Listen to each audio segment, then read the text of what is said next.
Alright, who haven't we talked to? Besides Josephine. Thought we had more party members than that. Where's Sarah? There she is.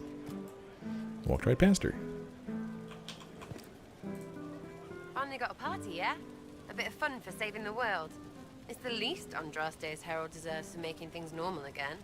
Except for, you know, everything ever again. I mean, is this for us or for her? Or, you know, him? Because I was there and I still don't know what's real. Just celebrate. Let the philosophers worry about that. Tonight is for celebrating. Still some things to do yet, right? Because I'm in no hurry to go back to Valrio. That's where I was.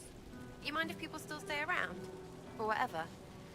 Of course, you're like family. This is home, if you'll have it. Shut it, you. I cry, I'm punching everyone. Alright, enough of that. Is this a party or what? Raise them for winning!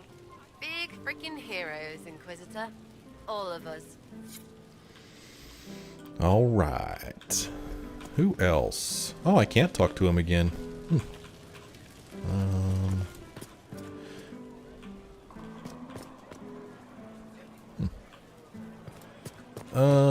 Yeah, where's Morrigan?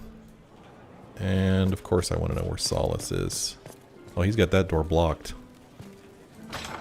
Did you see that? The door opened, but the graphic stayed shut there. He's got the door blocked.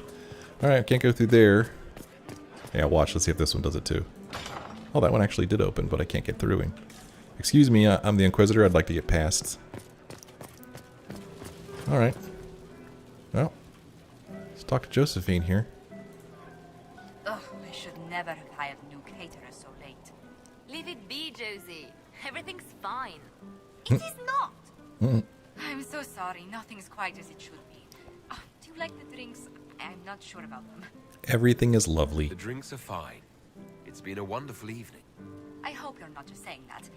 You're not, are you? What a disaster. So much was late, the invitations to our guests barely went out at all, and it was so wonderful to prepare for a small banquet instead of the end of the world. Do you know what everyone is talking about tonight, from commoners to kings? Us. Thedas is discussing the successor of the Inquisition. Well, you helped it happen. You played no small part in our rise to power. You had a role yourself, if I recall correctly. Truly, we will never forget those we lost. But for tonight, to victory. To victory. Alright. Well, I guess the only thing left to do is to retire to our quarters. Right? Oops.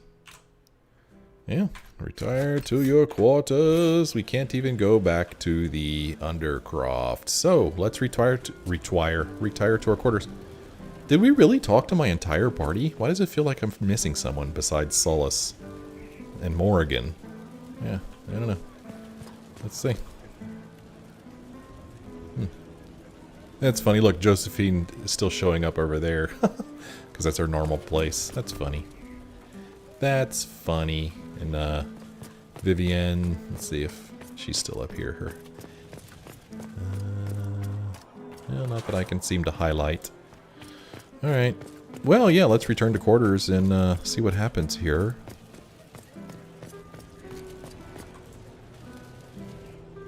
Ah, there she is. May I join you? Alright. A little bit of privacy. Come on.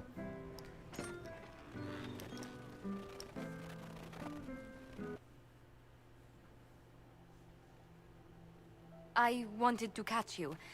The celebrations appear to be winding down with the sunrise. I've never witnessed such a lovely sight. Aw, you're lovelier. Nor I. You slide on Sometimes you. your words are so sweet, they ache. That's love. That's you. It's been good to have this celebration, free of what the future holds. Whatever awaits us, my lord. I know only one thing. I would never have you face it alone.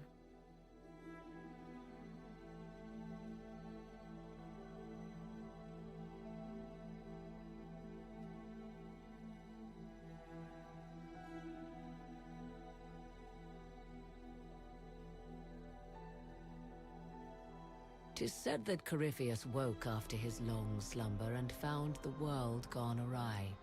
He fought to bring back those days of magic and shadow, to raise himself as a god and set things right.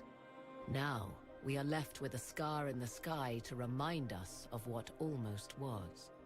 It tells us that a great victory against chaos was won, but left the world forever changed.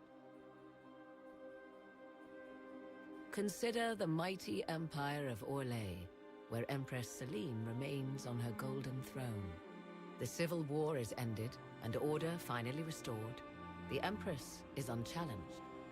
But at what price? Blood drips from Selene's hands, and all her court know it. However, none are in a position to move against her. The Empire's ties to the Inquisition remain strong, both sides benefiting from the ongoing relationship. Some resent this, calling Selene the Inquisitor's puppet, though they do not do so openly. Orlais prospers, and soon forgets that it could very easily have been otherwise. The Grey Wardens of the South slowly rebuild in the months following the events at Adamant. They declare it time for the Order to emerge from the shadows, to join the rest of humanity in fighting their ancient foes. Rumors abound that they severed ties with their leaders at Weishaupt, and that a bitter war now rages between them. What becomes of Hawke is unknown, save that all news out of Weishaupt soon ends. Does the sudden silence indicate a battle within, or something far worse? 1 month after the defeat of Corypheus, the Chantry shocks the world by naming Vivian as successor to the Sunburst throne. Holy cow. Given the name Divine Victoria, she is the first mage to hold the position, and the uproar is immediate. She was 3 named revolts Divine. follow in quick succession, and her response is immediate and vicious. For months, chaos reigns. Some say it is only her warm relationship with the Inquisition that ensures her victory. To the surprise of many, she reinstates the Circle of Magi and creates a Templar order firmly leashed to her hand. Mages rise quickly in the new circle, having more freedom and responsibility than ever before, even if all true power lies with her. For now, the Chantry remains united. Though difficult for many to accept, a mage sits on the Sunburst throne and will remain there. Wow. I'm not happy about that. Those Templars of the Inquisition who were recruited at Therenfall Redoubt are left with a choice. Many follow in the footsteps of Commander Cullen, going through the slow and agonizing process of lyrium withdrawal. This frees many to join the Seekers of Truth under Cassandra, a renewed order dedicated to justice for all.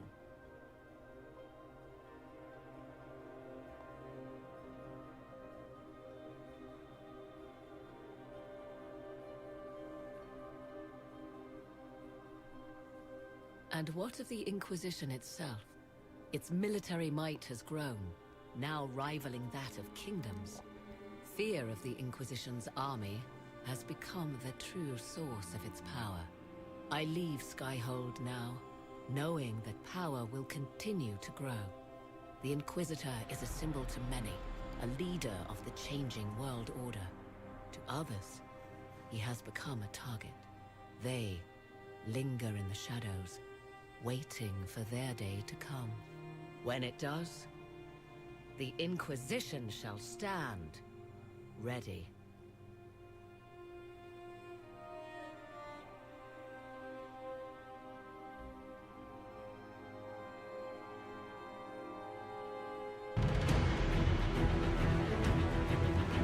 Well, there you have it, the ending of the main story of Dragon Age Inquisition.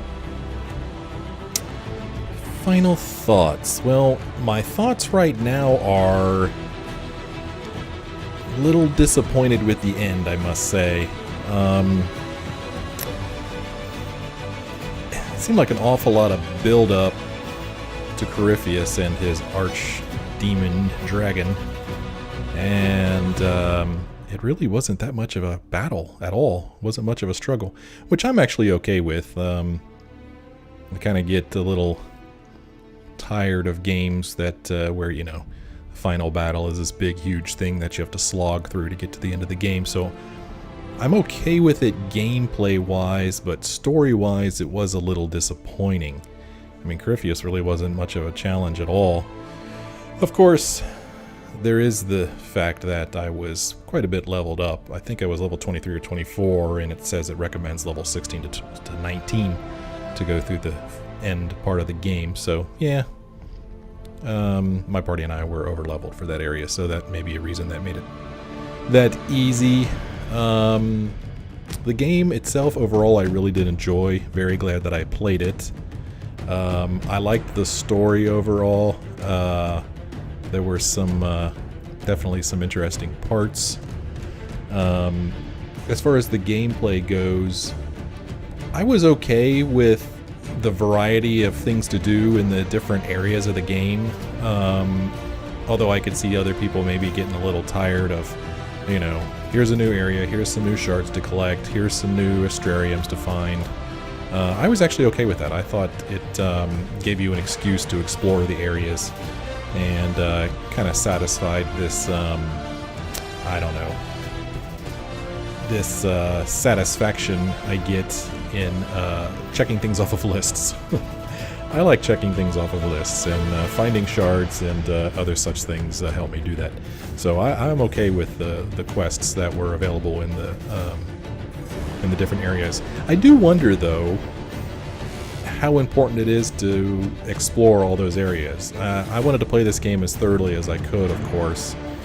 So I explored every single nook and cranny of every area that we went to. But I wonder how necessary that was. I mean, if you just followed the main story missions all the way through the game, how many of those places would you actually have to go to? I don't know. Given unlimited time, I would play it again with just that purpose in mind, just going through the main story and just see what happens. But I don't have unlimited time, unfortunately. Who does, really? And speaking of unlimited time, one thing I'd also like to do, or I wish that I could have done before playing this, is go back and replay Dragon Age Origins and Dragon Age 2. Obviously, that would have made the events and the characters in this game a lot more meaningful, especially since you were able to import the events of your first two games into this game. And that's probably my biggest regret with the way I did this. When I started playing the game, I was in a hurry to get started for many reasons. And when the opportunity came, when I was starting the game, to import my previous gameplay, I just kind of glossed over it. I didn't even realize what the game was asking me. And I really didn't even think that my information from Dragon Age Origins would be anywhere accessible. I didn't realize that that information was saved on some Origin servers somewhere. I'm assuming it is. I don't know. Maybe it's not. But yeah, that's probably my biggest regret, that I didn't import that stuff, because then people told me in the comments that it's really neat when you encounter characters that had a big impact on your previous playthroughs. So again, if I had unlimited time, I would start over Dragon Age 1 and play all the way through 1 and 2, and then import those game states into this game. I think that'd be pretty cool. But probably won't happen. So many games to play, so little time, and then plus, you know, I do have a full-time job and a life outside of playing games and recording them on YouTube. But as far as this playthrough goes, I've got to comment on Vivienne becoming the new Divine. She was not my favorite party member in this game. I did not care for her. She was just always so mean to the other party members. And I don't like mean people. She was just flat out mean. She was kind of stuck up too. And now she's the Divine. How the heck did that happen? I wish that I could have done something more to push Vivienne in that direction, but I didn't really feel like I had that opportunity. There was an operation to support Cassandra, but I never saw one to support Leliana, so I don't know if I missed something or if I did something wrong or what, but I am very disappointed that Vivienne became Divine. I just, not happy about that. It sounds like it was a pretty big deal in the game world. Speaking of the game world, those little cards at the end of the game, I really did like how they told about Orlais and how it's basically, people think of it as a puppet of the Inquisition and how it has prospered, but forgot how really the Inquisition helped it, and how they told a little bit of how the Grey Wardens are leaving Weishaupt, and how no news comes out of Weishaupt anymore. So is there a battle within, or is something else going on? They talk about the Templars that Therenfall read out, and how some of them joined Cullen, and then joined Cullen in Lyrium withdrawal, and they joined the Seekers of Truth under Cassandra. I liked that. That was pretty cool. I liked how they summed things up there right at the end. I really did like that. So I'm not sure what's going to happen here after the credits, if anything else happens. So let's... here we go. I knew you would come. What you doing, Flemeth? You should not have given your orb to Corypheus, Red Wolf. I was too weak to unlock it after my slumber. What? The failure was mine. I should pay the price. But the people... they need me. I am so sorry. I am sorry as well, old friend.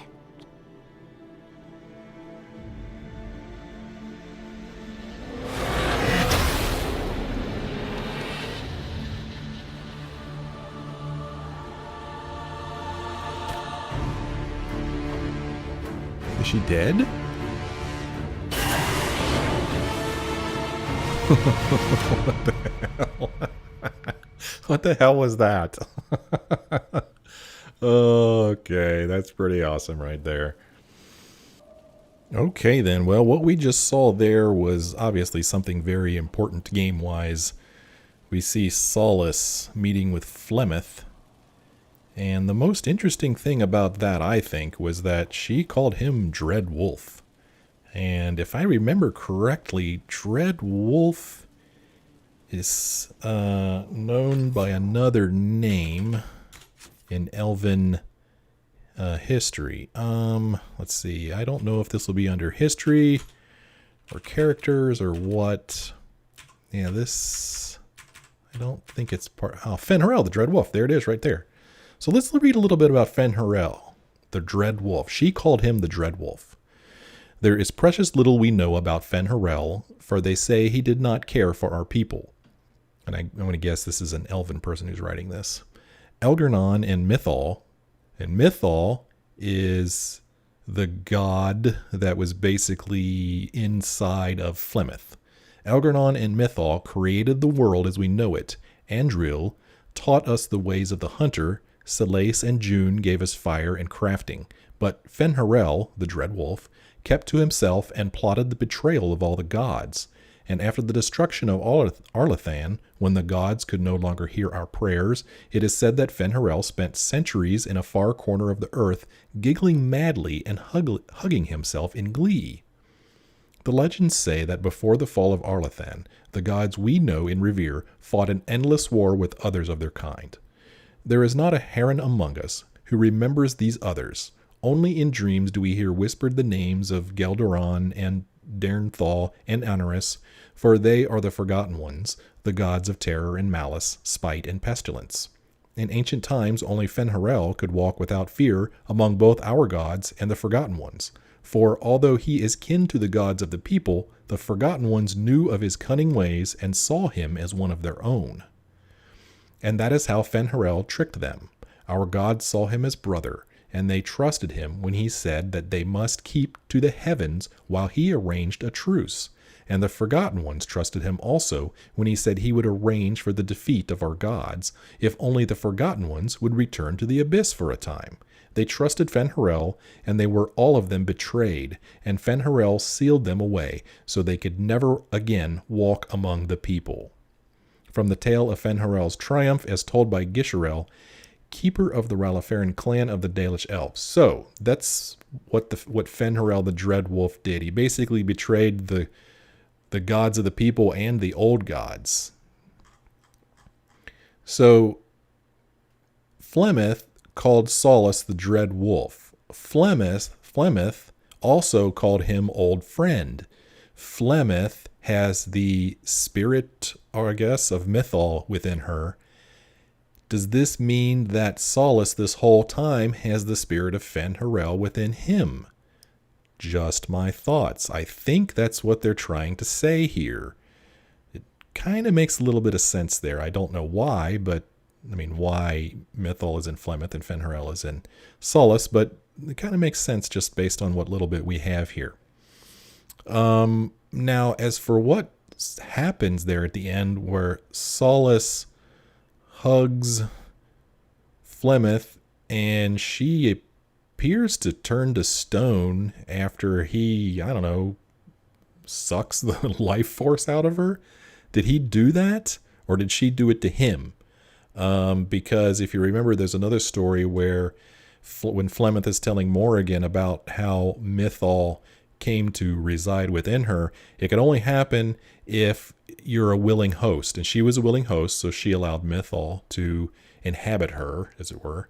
So does this mean that Solace was a willing host and Mythal left Flemeth on purpose to go into Solace? Or did Solace do something to steal Mythal from Flemeth? This is all just guessing on my part. So let's go out here and let's read about Solace, see what is said about him, see if his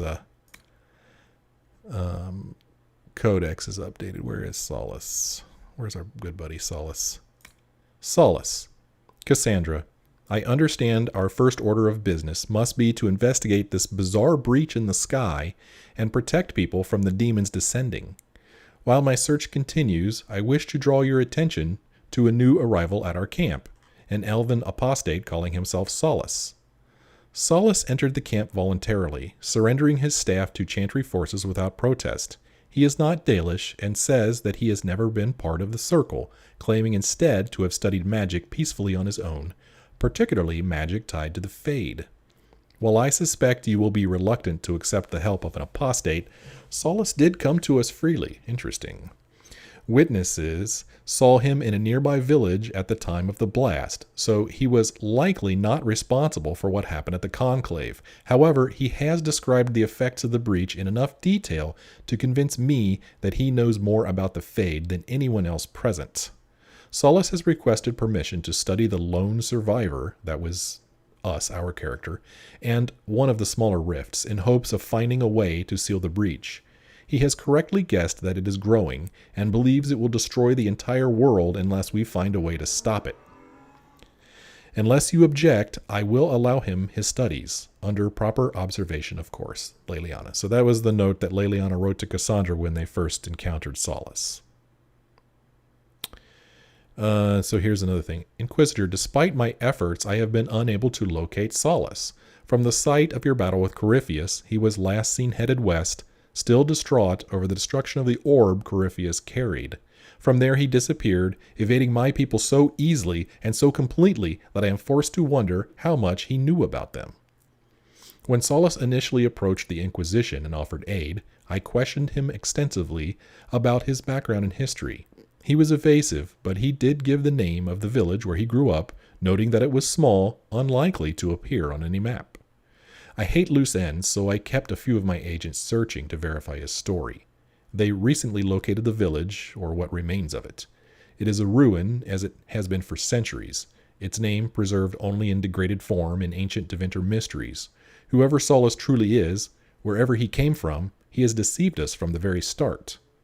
I apologize for not investigating this more thoroughly while Solace was here. He was clearly helping us, and other matters were of greater urgency, but it was an oversight nevertheless, given how little he shared with us. It is not clear what his plans are, if any, but I will continue to search Leliana. So, she kind of screwed up a little bit. She did not do her due diligence on Solace at the start. She has a few excuses in here, but a little disappointed there, Leliana. Solace bested you.